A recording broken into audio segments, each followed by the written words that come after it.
آپ کو یاد ہوگا کہ سابقہ درس میں خدا کی صفت رحمانیت کے متعلق کچھ تشریح کی گئی تھی. اسی ضمن میں اب یہ بتایا گیا ہے کہ عباد الرحمن کی خصوصیات کیا ہیں. عبد کے معنی میں تو آپ کو معلوم ہے، محکوم، عطایت گزار، فرما پذیر، قوانین خداوندی کے مطابق زندگی بسر کرنے والے. عبادت کے یہی معنی ہیں. پرستش اس کا مفہوم نہیں ہے. یہ تو مذہب میں آ کے پرستش ہو جاتا ہے. دین میں تو اس کے معنی محکومیت اور اطاعت گزاری کے ہی ہوتے ہیں. تو عباد الرحمن وہ جو قوانین خداوندی کے مطابق زندگی بسر کرتے ہیں، جو اس کی محکومیت اور اطاعت اختیار کرتے ہیں، ان کی نمایاں خصوصیات بتائی گئی ہیں. اور یہ سلسلہ اس سورت کے آخر تک چلے گا. ہم آخری آیات میں ہی آ رہے ہیں. پہلی چیز اس میں یہ بتائی گئی کہ وَعِبَادُ الرَّحْمَنِ الَّذِينَ يَمْشُونَ عَلَى الْأَرْضِ هَوْنًا. ایک صفت. عام ترجمہ تو اس کا یہی کیا جائے گا کہ جب وہ چلتے ہیں تو بہت عجز اور انکسار سے جھکے ہوئے چلتے ہیں. ٹھیک ہے، یہ رفتار اور گفتار کردار ہی کی علامتیں بن جاتی ہیں. انسان کے اندرونی جذبات کا اظہار اس کی محسوس جسمانی حرکات سے ہوتا ہے. اکڑنا کچھ اچھی بات نہیں ہے، اوچھے پن کی علامت ہوتی ہے. یوں بھی یہ بات ہو سکتی ہے، لیکن اس میں اس سے ذرا گہرا پن ہے.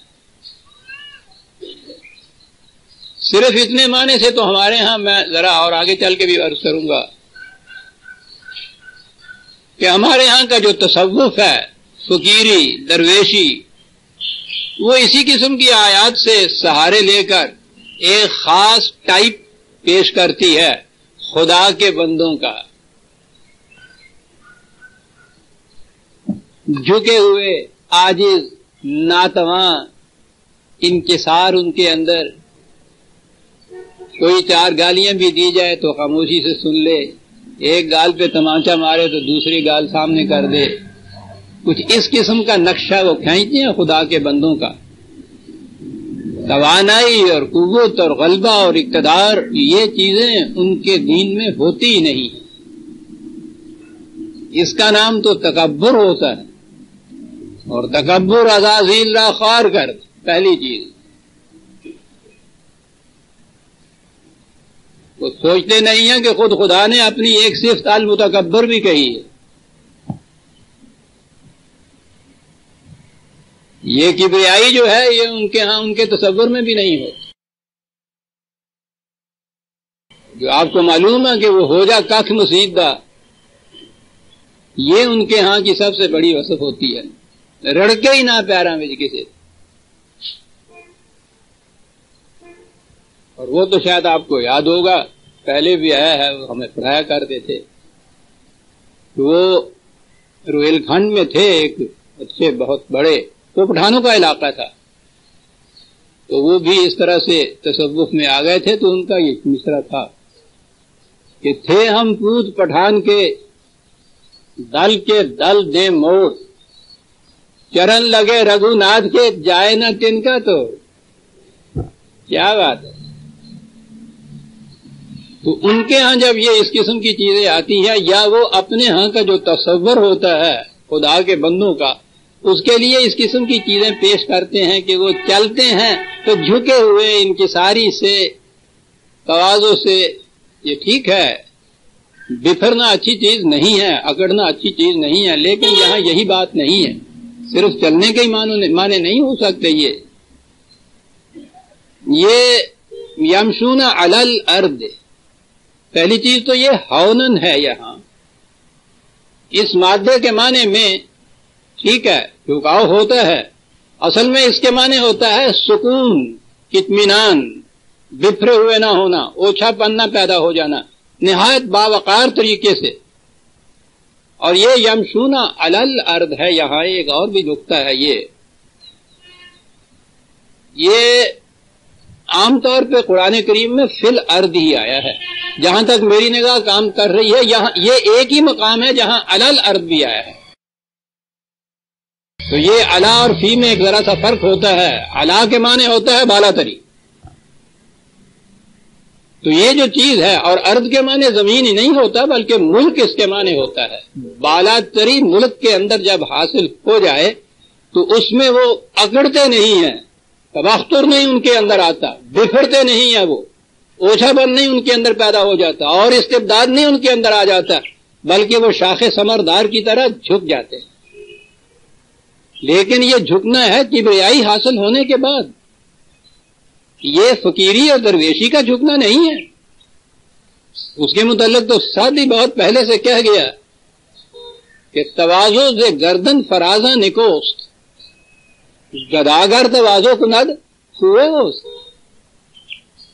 تواضع اور جھکنا اسی کو زیبا دیتا ہے. محمود اس کے لیے ہے، قابل تعریف اس کا جھکنا ہے جس میں کھڑے ہونے کی کبریائی کی قوت حاصل ہو، جسے اقتدار حاصل ہو. جو کھڑا ہو جانا جانتا ہو وہ جھکے، تو یہ خوبی کی بات ہے. اور اگر یہ فقیر آگے جھکتا ہے، سلام کرتا ہے، تو وہ تو اس کی عادت ہوتی ہے. عادت ہی نہیں بلکہ اس کے تو مفاد میں یہی ہوتا ہے. فقیر اکڑ کر مانگے تو کون دے گا اسے؟ تو یہ درویشی اور فقیری کا جھکنا نہیں ہے. قرآن کریم نے یہ استکبار بغیر الحق جو ہے اس کو معیوب بتایا ہے. دنیا میں کبریائی اور اقتدار حاصل کرنا حق کو چھوڑ کر. مومن جو ہے وہ تو خدا کی صفت المتکبر کا مظہر ہوتا ہے، کبریائی اس کو حاصل ہوتی ہے حدود بشریت کے اندر. وہ تو انتم الاعلون کہتا ہے مومن کو. سارے دنیا میں تمام انسانوں کے اوپر غالب آیا ہوا. وہ تو ان کے اس دین کو، اس نظام کو لیظہرہ علی الدین کلہ ہی کہتا ہے.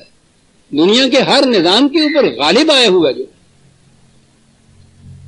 مومن تو ہوتا ہی اس وقت مومن ہے کہ جب بالائے ہر بالا ترے. اقبال کے الفاظ میں مومن ہے بالائے ہر بالا ترے. جتنا بھی اونچا کوئی دنیا میں ہے اس سے بھی زیادہ اونچا ہوتا ہے یہ مومن، کیونکہ قرآن نے اعلان کہا ہے، سپرلیٹو ڈگری ہے، وہ کمپیریٹو بھی نہیں ہے کہ دوسروں کے ساتھ مقابلے میں. اس لیے یہ کہتا ہے کہ مومن بالائے ہر بالا ترے غیرت او برنا تابز ہم سرے. اس کی غیرت تو اس کی بھی اجازت نہیں دیتی کہ کوئی اس کا ہمدوش چلے، ساتھ ساتھ چلے اس کو. اس کی غیرت اس کی بھی اجازت نہیں دیتی. بالائے ہر بالا ترے. لہذا یہ جھکنا اس کا جھکنا ہے جس کو یہ برتری حاصل ہو، غلبہ حاصل ہو، اقتدار حاصل ہو، کبریائی حاصل ہو، اور پھر جھکے وہ. یہ ہے وہ چیز یمشون علی الارض ہونن. اور میں نے کہا ہے کہ ہونن کے معنی بھی جھکنا ہی نہیں ہوتا. عجیب بات ہے، میں نے کہا نا بار بار ہر دفعہ آپ دیکھیں گے کہ میں عربوں کی زبان کے اوپر آتا ہوں تو زبان پہ تو آنا ہوگا. بلسان عربی مبین تو خدا نے خود کہا ہے. اس قرآن کو سمجھنا ہو تو لسان عربی مبین کو سمجھو، پھر قرآن سمجھ میں آئے گا. ان کے ہاں یہی جو صفت تھی ہونن کی،